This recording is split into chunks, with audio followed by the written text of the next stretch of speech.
Masina maine nichana manijino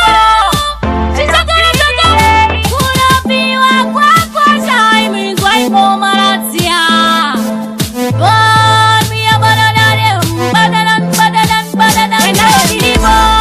dopina nchiteka nchiteka ungereza nine narondo vareza hakuna ndozezo ngemoto ninobeba ndotekane mapemba dopina nchiteka nchiteka ungereza nine narondo vareza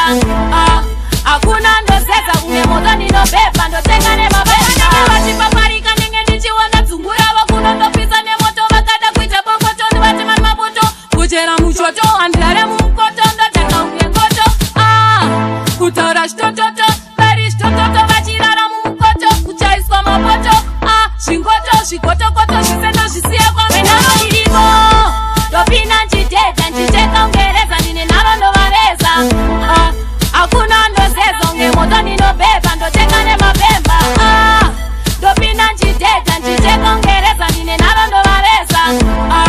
hakuna ndozeza ngemoto ninobeba ndoteka nemapemba vaya vaindionera muzviroto ndachigwina ndazowina kunge loto ndini ndine nharo kunge onda oto pitike vaudze vanhu vakozere foto mandibate makorokoto handichaiswe mapoto ndazvimbira svoto zvangu zviri oto ndodiwetera nehoto kusvika kwagoto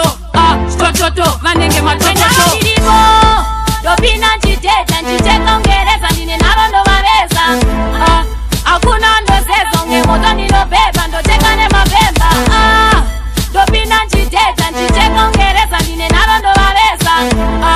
hakuna ndozeza ngemoto ninobeba ndoteka nemapemba vachipaparika nenge ndichiona dzungura vakuno ndopisa nemoto vakada kuita bokoto ndivatimani mapoto kuchera muchoto andare mumukoto ndoteka ungengoto